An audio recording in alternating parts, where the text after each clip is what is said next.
This video is late today. I understand this information. Please don't get mad at me. Okay, this video was supposed to be out at 12. I had shit to do, alright? This video is out at later. And if my face looks absolutely ratchet right now, my cat hit me, okay? I'm not even joking. Like, honestly, it was the most ratchet thing ever, okay? Literally, I was playing with my cat, I was hugging him, I was showing him how much I love him, and then the dude just took a swipe at me, and that swipe was with his claw, and I got like a little mark over here that needs to heal. But other than that, we're Gucci. No, I love that little sucker. He's been my fur ball since 2013, so I mean, that cat is absolutely amazing. He caught a bat for me, okay? There's a game on here that I actually can't stand, but marketing wise, sales wise, everything wise, it did absolutely amazing, and I absolutely love the fact that it's getting as much traction as it is. So yeah, there's games on here that you guys might absolutely love. There are games on here that I absolutely love. There are games on here that I have not even played yet, but sales, marketing wise, the way that it went over with an audience, it's too good not to put it in. And I've seen playthroughs of a lot of these games as well. So let's dive into what the 10 best games of the decade are according to this hipster. Then there were also people on Twitter who thought I was just going to make this entire list Resident Evil, which I could very easily. You guys know I could make an entire list about Resident Evil, but that's not what we're gonna do. The first one on this list, though, however, to prove some people's points, is Resident Evil 7. Now, the release date for Resident Evil 7 was January 24th of 2017. That feels like it was eons ago. Oh my god, that was a year after I started my YouTube channel. Holy crap.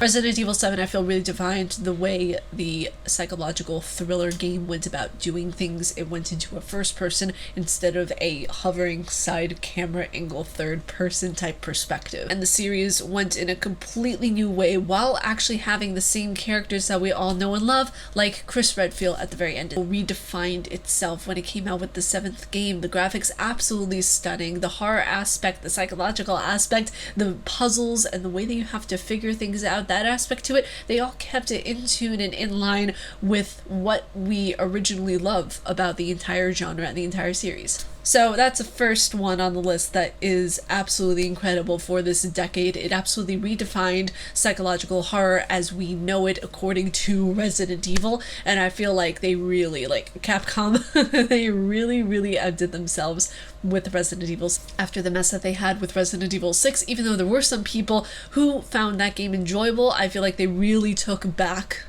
their game and they really took back everything that was Resident Evil. So coming in at number 2 as one of the best games of the decade, Minecraft. I didn't expect I would put Minecraft in here considering the fact that I can't stand the game. While I may not like Minecraft at all whatsoever, it sold like hotcakes. This game has done amazing marketing. It has amazing gameplay in general for people who absolutely love the game, who love being able to terraform, to build, to examine things in a more kind of microscopic setting of being able to control your own environment. This game is really good for those kinds of people. And yeah, I know you can get different patches and different things to make it look, you know, less blocky, but I don't know, for me, I never really vibed with Minecraft all that much. I never really got that as much of a kick out of it as I know a lot of people do, but nonetheless, it is on our list at number 2 for the top 10 games of the decade, considering the fact that how well it goes over with so many people. It's making what I assumed millions of dollars. It's an absolutely wonderful title for a lot of people. It came out November 18th, 2011.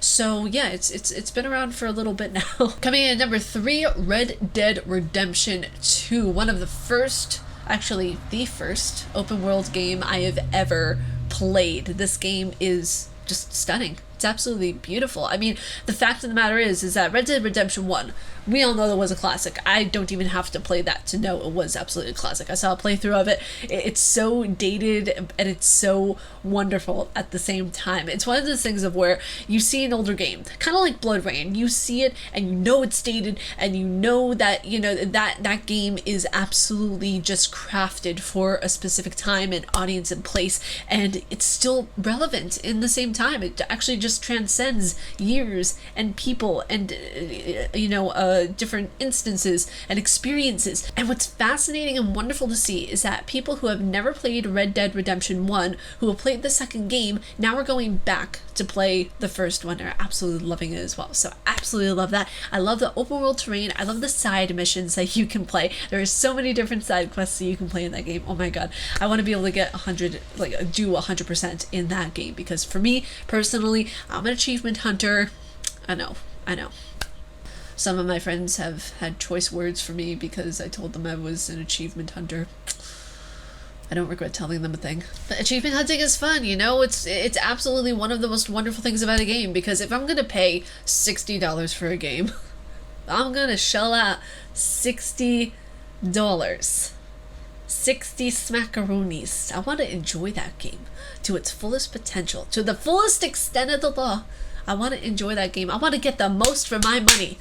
I want to get the most for everything. If I'm going to pay $60 for a game, I'm going to play the entire damn thing. But Red Dead Redemption 2 is just one of those games that I absolutely fell in love with. I didn't even know that I was going to fall in love with it, okay? I got sent that game to me as a present for the channel. So for me, I was just like, oh gosh, what this game gonna be about? You know, what's gonna happen here? And I fell in love with it. The story, the characters, the vibe, the aesthetic, everything about it. I fell in love with it. It's an absolutely brilliant game. Listen, you guys know what time it is, okay? I don't even have to remind you. It's Overwatch time. Okay, Overwatch is on the list, coming in at number 4. It's absolutely one of my favorite games to play. Not just on my downtime, but even when I'm recording parts like we have for Overwatch Wednesdays and stuff like that. I mean, most of the time, I just liked playing it on my own and everything like that. You get some weirdos coming in on the chat, not gonna lie, but it's one of those games that absolutely just makes me feel so happy. I don't know what it is about the game. It makes me just feel so happy. And also, I don't know about you guys, but they come up with new heroes all the time. They come up with so many different new heroes, so many different new characters constantly, so many different new updates and patches, and I'm just like, you guys are pumping this out faster than my aortic valve, okay? It's just a great game, okay? It came out in 2016, and I would recommend it to anybody who has not heard of it, has not played it. If you haven't heard of it, you might as well have been sleeping under a rock for all these years, because it's absolutely wonderful. The next up on our list of games of the decade is Alien Isolation. Alien Isolation, what can I say about that game? That game, I've had the most genuine jump scares out of fear within that game that I've ever had with any game whatsoever. It's so vibrant, and they took so much from the actual movie Alien, 1970s movies. Also check that out. The original 1979 film was absolutely brilliant, so well done, and it redesigned the way horror was looked at, because I feel like that was one of the first videos that took extraterrestrial and they took aliens from another planet and they turned it into a horror movie, and that really wasn't done that much before. So I think that was really brilliant, and that fact that they turned it into a really brilliant game based off of the movie, I absolutely love it. I love it so much. It's one of my favorite games. It's one of the games that I played on my channel that will be one of the best memories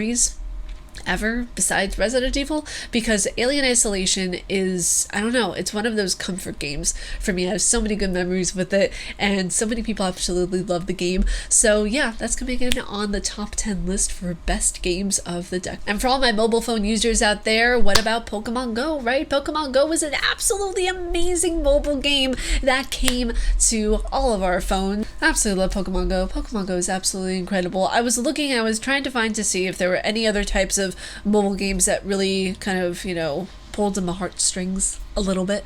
I don't know. I feel like Pokemon Go was the only one this decade that really transformed the way that we look at mobile gaming to an extent. And now we have so many different mobile games coming out trying to replicate the same thing. As far as I know, The Witcher is trying to do the same thing. So I feel like so many games are getting onto the Pokemon Go hype, if you will, and trying to replicate that same magic that Pokemon Go has. And the amount of times that I just would go around trying to search for different arenas and have Pokemon Go gatherings with my friends when this first came out before COVID was a thing. It was so much fun. I mean, so many of my friends back in New Jersey, before I moved, we would all get together and play Pokemon Go, and I thought that was such a great way to just get out, get into the fresh air, you know, be like with just kids again, and enjoy that same sentimental value of getting together and hanging out with one another, you know? So yeah, it's on my top 10 list of games of the decade. So next up is a PS4 game, one that I have not played before at all, and that is God of War. Oh, God of War. God of War. I cannot wait to play that game. The way that he just screams out, boy! Absolutely amazing. See, that's the kind of vigor we all need in our lives, for someone to just come over and scream, boy! The God of War that everybody knows and that everybody sees the incredible graphics from and everything, that's not the only God of War. So, you know, some of you might not know that it goes back that far. And I actually found a little blurb that has what God of War actually is, and I thought I might read it for you guys. God of War is an action-adventure game franchise created by David Jaffe at Sony's Santa Monica studio. It began in 2005 on the PlayStation 2 video game console and has become a flagship title for the PlayStation brand, consisting of 8 games across multiple platforms. So it's so massive. This entire God of War, not just trilogy, but expansional story-like universe is absolutely wonderful. I cannot wait to play God of War at some point. And, you know, since we all know that Sony's new PlayStation 5 is not going to be backwards compatible with the PlayStation 1, 2, and 3 games, I feel like that's kind of a disappointment because, you know, nowadays, not to toot Xbox's horn because I'm for both consoles, but you can play Xbox backwards compatible games going back to the very first Xbox. So it's kind of baffling me why Sony doesn't do the same. I'm kind of questioning it just a little bit. Kind of questioning that, honestly, because, you know, if Xbox can do it, I honestly, I know Sony can, so. But yeah, God of War looks absolutely incredible. It's a game that captured so many people's attention, especially the new one that came out, the first God of War, of what I thought. And doing upon other research, I didn't even know that there were multiple titles for God of War. So definitely an amazing franchise. Now, next up in our list of games of the decade, it is The Last of Us. I'm talking about the first Last of Us, not the second Last of Us, even though that was good, you know, not as good. And yeah, this is another PlayStation game. This actually came out on the PlayStation 3, and, oh man, I don't understand. I don't understand what happened, okay? You guys know my opinions on The Last of Us Part 2. You know, if you guys don't, follow me on Twitter. You'll see my opinions. I'll probably be restating them since people are going to bring up stuff about, you know, The Last of Us Part 2 again after this video. But still, this came out on the PlayStation 3, right? Okay, it states here that it came out in 2013. It also is for PlayStation 4 as well. So the fact that they're not doing backwards compatibility for all platforms, it's kind of bullshit. It really is, honestly. I mean, Sony just wants exclusivity. That's it. They want exclusivity for their platforms. They're doing the right thing by giving all of, like, the majority of their games are going to be coming to PC, not Xbox. Oh, God, no. But, no, the majority of their games are going to be coming to PC. But, yeah, I feel like it's just, I don't... Last of Us is on PS3, and then you could actually play it on PS4. But you can actually play The Last of Us first game on PS5. So technically, Sony is doing backwards compatibility for PS3. Technically, because The Last of Us is a game from the PS3. Just putting that out there. I absolutely love the fact that the LGBTQ plus community is being represented in these games. Like this, like I absolutely love it. I absolutely love it. And the fact that, you know, we see that Ellie has somewhat of a crush on Dina in the first game. And I mean, I've never played the game. I just see how much of a fan reaction it got, the way that it was marketed, the way that the trailers were done, the way that Naughty Dog does their graphics just absolutely blows my mind. So yeah, that's why it's in the top 10. It's an absolutely amazing game. Talk right, Ariel. Absolutely incredible game. Absolutely love this so much. I've seen so many playthroughs on The Last of Us. I absolutely love it so much. It's a work of art. Next up on our top 10 list of the decade is The Witcher. The Witcher, oh man, I'm gonna be playing that game after Death Stranding, and I'm just so excited. I'm so excited. I am So excited to see the world, the way that all the creatures are, the way that The Witcher actually is, the side missions, honey. I'm so excited for the side missions. I'm so excited. Oh my gosh. I know that you actually have to do a few side missions in order to, you know, up your levels, up what you have and everything like that for potions and all that kind of thing. But I'm really excited to get into the story of The Witcher. Actually, hold on one second. Now, as most of you guys know, I have the complete compendium of The Witcher, stating all sorts of stuff. I don't know if I can actually do this on camera, but oh, not risk it. It just shows absolutely everything, all the monsters, all just everything. Whoa, look at that. I absolutely love this so much. I wanted to get this to just completely immerse myself in the world, completely immerse myself in the game and absolutely everything it has. So yeah, I can't wait for this. The Witcher itself, the story that it has, all of the different vampires, all the different werewolves and you know, succubi and all that kind of thing. It's different things from different parts of lore of history. So the way that they're recreating kind of like a modern twist on things, absolutely wonderful. Absolutely love it. And that's why it's on the list of the top 10 games of the decade. I catch my breath. And last but not least, I don't know why I'm so hyper right now. Last but not least on our top 10 games of the year, Bloodborne. Bloodborne, I want that game to come to PC. Like, that is a title that I am waiting for. I'm waiting for that to come to PC. I don't care who I have to talk to. Send me to the higher ups of Sony, please. I want that game in my life. I read an article saying how this might actually be coming to PC. So for all of my fellow PC lovers and players, we are going to be very fortunate, hopefully, crossing my fingers. I don't want to, you know, say anything definite because that's not how I roll, okay?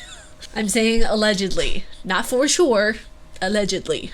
Now, Bloodborne is an action role-playing game developed by From Software and published by Sony Computer Entertainment for the PlayStation 4. It was released worldwide March 2015. Bloodborne follows the player's character, a hunter, through the decrepit Gothic Victorian era-inspired city of Yarman, whose inhabitants have been afflicted with abnormal blood-borne disease. You know, pretty legit. I mean, you know, everything that I'm seeing with this game, I absolutely love. I'm not very excited though for the Son of Kos, I think it is. That battle I'm not too excited for because I know that's going to completely ruin me. I saw one of my my friends who streams do that fight and he had to do like 3 separate streams on that boss battle because it took him so long to do. So yeah, the Son of Kos, not too excited for that one. The artwork, the way that it's done, I hope that they, oh God, I really hope that they make an artwork book for this game. If there's one already out, please let me know down in the comments below because I collect gaming artwork books. I actually just got in today the art book for the Ghost of Tsushima. So excited. Oh my God, I'm just going to be sitting down looking at that book today. I collect so many of those art books. I actually have one for Ori and the Will of Wisps, The Witcher, Death Stranding, Cyberpunk 2077, and now the Ghost of Tsushima. See, the thing is that I'm a collector of art. I'm a collector of gaming art and morbid kind of gothic artwork to an extent. It's my bread and butter. It's absolutely beautiful, a lot of it. I mean, look at Caravaggio. Look at Caravaggio. So good. Oh, I need my inhaler. No, actually, like, I legit need my inhaler. Artwork taking my breath away. But you guys, that is the top 10 games of the decade. I hope you guys enjoyed this video. I had so much fun making this because I got to geek out about some of my favorite titles. I got to geek out about titles I want to play and experience. I'm so excited for Bloodborne again. I know I'm gonna be saying it so much. But if you guys like my face, I'm gonna do, please be sure to subscribe and hit that bell down below because I make videos every Monday, Wednesday, and double uploads on Friday. Stay casually nerdy, you guys, and I will see you all in Friday's videos. Peace.